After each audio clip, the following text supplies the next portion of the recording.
नमस्कार दोस्तों, हमारे चैनल में आप सभी का स्वागत है। दोस्तों, आज हम भगवत गीता से संबंधित श्रीमद् भगवत गीता सार अध्याय 11 विश्वरूप दर्शन योग के बारे में सुनेंगे। तो आइए दोस्तों सुनते हैं। भगवान के विराट रूप के दर्शन का योग। पिछले अध्याय में श्री कृष्ण ने अर्जुन की भक्ति को पोषित और प्रगाढ़ करने के लिए अपनी दिव्य विभूतियों का वर्णन किया था। अध्याय के अंत में वे स्पष्ट रूप से अपने असीम विश्व रूप का उल्लेख करते हुए कहते हैं कि उसमें दिखाई देने वाले सभी सौंदर्य, ऐश्वर्य, तेज और शक्तियों को उनके तेज का स्फुलिंग मानो। इस अध्याय में अर्जुन श्री कृष्ण से प्रार्थना करता है कि वे उसे अपने विश्व रूप या सभी ब्रह्मांडों में व्याप्त अपने अनंत ब्रह्मांडीय विराट रूप का दर्शन कराएं। तब श्री कृष्ण उस पर कृपा करते हुए उसे अपनी दिव्य दृष्टि प्रदान करते हैं, जिसे प्राप्त कर अर्जुन देवों के देव श्री कृष्ण के शरीर में संपूर्ण सृष्टि का अवलोकन करता है। फिर वह भगवान के अद्भुत अनंत स्वरूप में अनगिनत मुख, आंखें, भुजाएं, उदर देखता है। उनके विराट रूप का कोई आदि और अंत नहीं है और वह प्रत्येक दिशा में अपरिमित रूप से बढ़ रहा है। उस रूप का तेज आकाश में एक साथ चमकने वाले 100 सूर्यों के प्रकाश से अधिक है। उस विराट रूप को देखकर अर्जुन के शरीर के रोमकूप सहने लगे।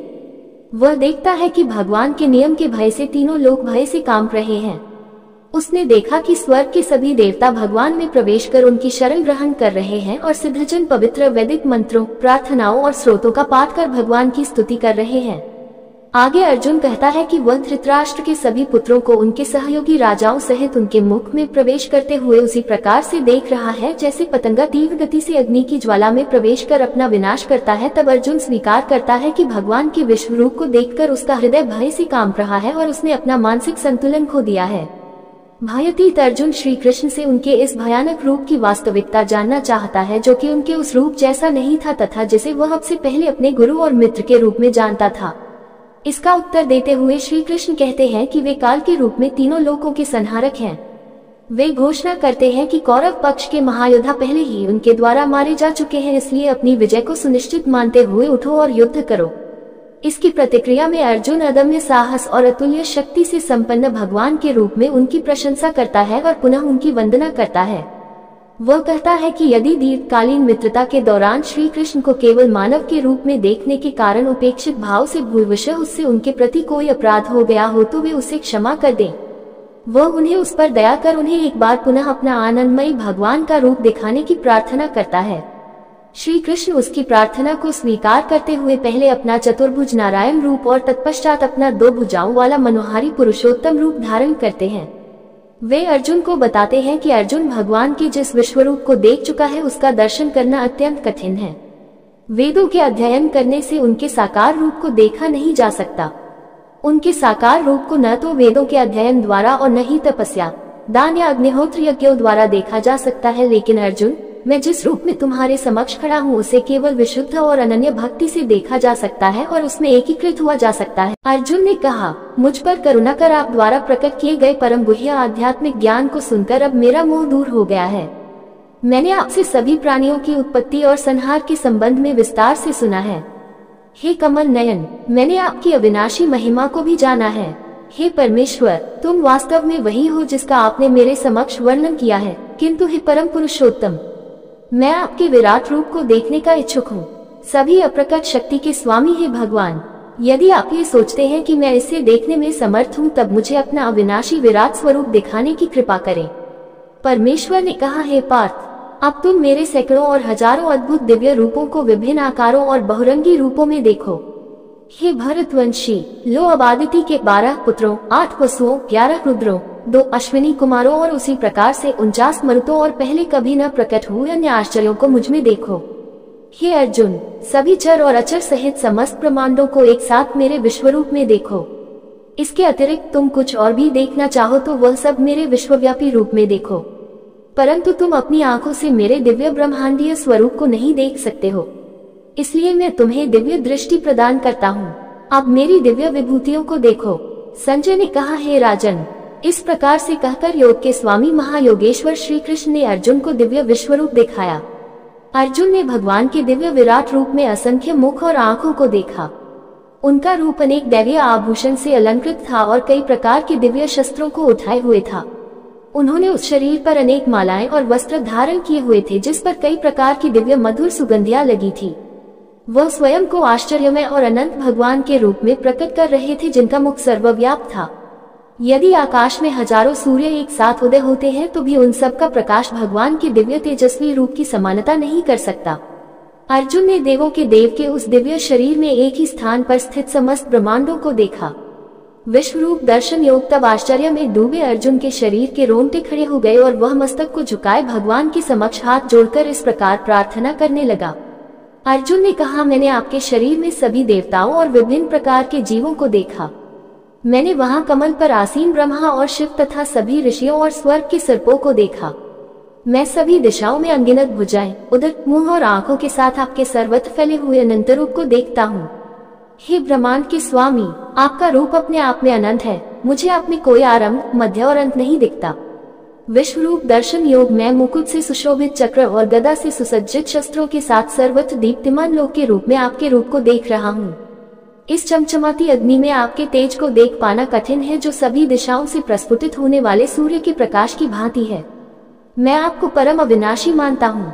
आप ही धार्मिक ग्रंथों द्वारा ज्ञात होने वाले परम सत्य हो। आप समस्त सृष्टि के परम आधार हो और सनातन धर्म के नित्य पालक और रक्षक हो और अविनाशी परम प्रभु हो। आप आदि, मध्य और अंत से रहित हैं और आपकी शक्तियों का कोई अंत नहीं है।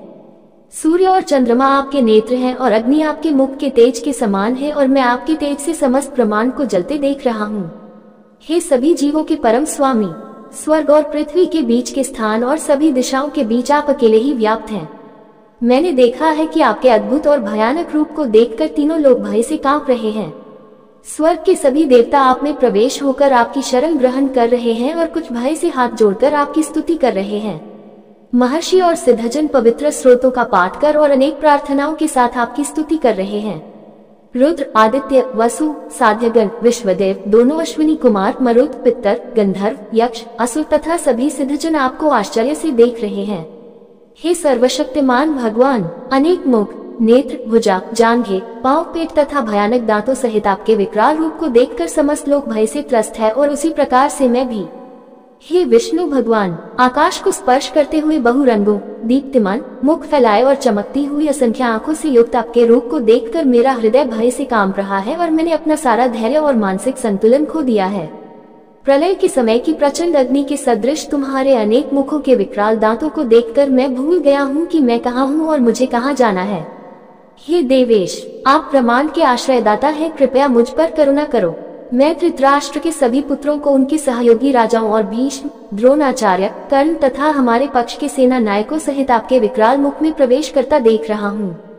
इनमें से कुछ के सिरों को मैं आपके विकराल दांतों के बीच पिसता हुआ देख रहा हूँ।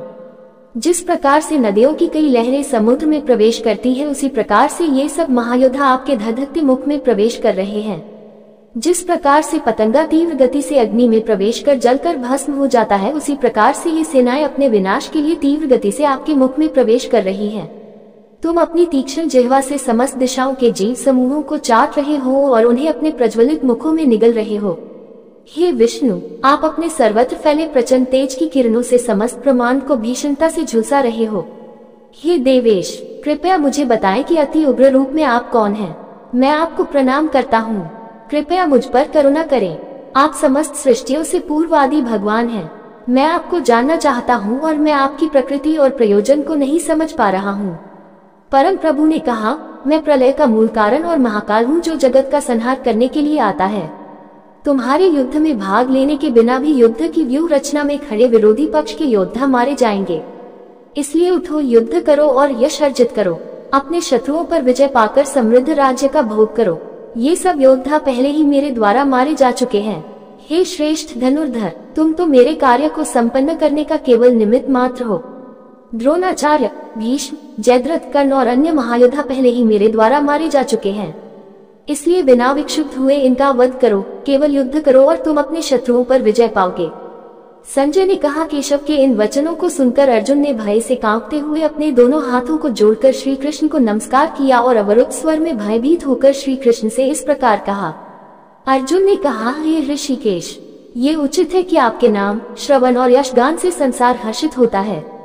असुर गण आपसे भयभीत होकर सभी दिशाओं की ओर भागते रहते हैं और सिद्ध महात्माओं के समुदाय आपको नमस्कार करते हैं। हे सर्वश्रेष्ठ, आप ब्रह्मा से श्रेष्ठ और आदि सृष्टा हो, तब फिर वह आपको नमस्कार क्यों न करे। हे अनंत, हे देवेश, हे जगत के आश्रयदाता, आप सभी कारणों के कारण और अविनाशी हैं। आप व्यक्त और अव्यक्त से परे अविनाशी सत्य हो। आप आदि सर्वात्मा दिव्य सनातन स्वरूप हैं। आप इस ब्रह्मांड के परम आश्रय हैं। आप ही सर्वज्ञता और जो कुछ भी जानने योग्य है वह सब आप ही हो। आप ही परम धाम हो। हे अनंत रूपों के स्वामी, केवल आप ही समस्त ब्रह्मांड में व्याप्त हो। आप वायु, यम, अग्नि, जल और चंद्रमा के देवता हैं। आप ब्रह्मा के पिता और सभी जीवों के प्रपितामह हैं। अतः मैं आपको हजारों बार और बार बार नमस्कार करता हूँ। हे अनंत शक्तियों के स्वामी, आपको आगे और पीछे और वास्तव में सभी ओर से नमस्कार है। आप असीम पराक्रम और शक्ति के स्वामी हैं और सर्वव्यापी हैं। अतः आप सब कुछ हैं। आपको अपना मित्र मानते हुए मैंने दृष्टतापूर्वक आपको हे कृष्ण, हे यादव, हे प्रिय मित्र कहकर संबोधित किया, क्योंकि मुझे आपकी महिमा का ज्ञान नहीं था। उपेक्षित भाव से और प्रेमवश होकर यदि उपहास करते हुए मैंने कई बार खेलते हुए, विश्राम करते हुए, बैठते हुए, खाते हुए, अकेले में या अन्य लोगों के समक्ष आपका कभी अनादर किया हो, तो उन सब अपराधों के लिए हे अचिंत्य, मैं आपसे क्षमा याचना करता हूँ। आप समस्त चर अचर के स्वामी और समस्त ब्रह्मांडों के जनक हैं। आप परम पूजनीय आध्यात्मिक गुरु हैं। हे अतुल्य शक्ति के स्वामी, जब समस्त तीनों लोकों में आपके समतुल्य कोई नहीं है, तब आपसे बढ़कर कोई कैसे हो सकता है। इसलिए हे पूजनीय भगवान, मैं आपके समक्ष नतमस्तक होकर और साष्टांग प्रणाम करते हुए आपकी कृपा प्राप्त करने की याचना करता हूँ। जिस प्रकार पिता पुत्र के हठ को सहन करता है, मित्र इष्टता को और प्रियतम अपनी प्रेयसी के अपराध को क्षमा कर देता है, उसी प्रकार से कृपा करके मुझे मेरे अपराधों के लिए क्षमा कर दो। पहले कभी न देखे गए आपके विराट रूप का अवलोकन कर मैं अत्यधिक हर्षित हो रहा हूँ और साथ ही साथ मेरा मन भय से कांप रहा है। इसलिए हे देवेश, हे जगन्नाथ, कृपया मुझ पर दया करें और मुझे पुनः अपना आनंदमय स्वरूप दिखाएं। हे सहस्र बाहु, यद्यपि आप समस्त सृष्टि में अभिव्यक्त हैं, किंतु मैं तुम्हारे मुकुटधारी चक्र और गदा उठाए हुए चतुर्भुज नारायण रूप के दर्शन करना चाहता हूँ। आनंदमय भगवान ने कहा, हे अर्जुन, तुम पर प्रसन्न होकर मैंने अपनी योगमाया शक्ति द्वारा तुम्हें अपना दीप्तिमान अनंत और आदि विश्व रूप दिखाया। तुमसे पहले किसी ने मेरे इस विराट रूप को नहीं देखा। हे कुरुश्रेष्ठ, न तो वेदों के अध्ययन से और न ही यज्ञ, कर्म कांडों, दान, पुण्य, यहाँ तक कि कठोर तप करने से भी किसी जीवित प्राणी ने मेरे विराट रूप को कभी देखा है जिसे तुम देख चुके हो। मेरे भयानक रूप को देखकर तुम न तो भयभीत हो और न ही मोहित हो। भयमुक्त और प्रसन्नचित होकर मेरे पुरुषोत्तम रूप को देखो। संजय ने कहा, ऐसा कहकर वासुदेव के करुणामय पुत्र ने पुनः अपना चतुर्भुज रूप प्रकट किया और फिर अपना 2 भुजाओं वाला सुंदर रूप प्रदर्शित कर भयभीत अर्जुन को सांत्वना दी। अर्जुन ने कहा, हे जनार्दन, आपके 2 भुजा वाले मनोहर मानव रूप को देखकर मुझ में आत्मसंयम लौट आया है और मेरा चित्त स्थिर होकर सामान्य अवस्था में आ गया है।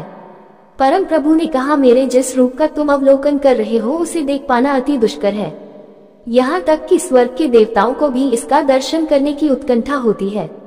मेरे इस रूप को न तो वेदों के अध्ययन, न ही तपस्या, दान और यज्ञों जैसे साधनों द्वारा देखा जा सकता है, जैसा कि तुमने देखा है। हे अर्जुन, मैं जिस रूप में तुम्हारे समक्ष खड़ा हूँ उसे केवल अनन्य भक्ति से जाना जा सकता है। हे शत्रुहंता, इस प्रकार मेरी दिव्य दृष्टि प्राप्त होने पर ही कोई वास्तव में मुझ में एकीकृत हो सकता है। वे जो मेरे प्रति अपने कर्तव्यों का पालन करते हैं, जो मुझ पर ही भरोसा करते हैं, आसक्ति रहित रहते हैं और किसी भी प्राणी से द्वेष नहीं रखते, ऐसे भक्त निश्चित रूप से मुझे प्राप्त करते हैं।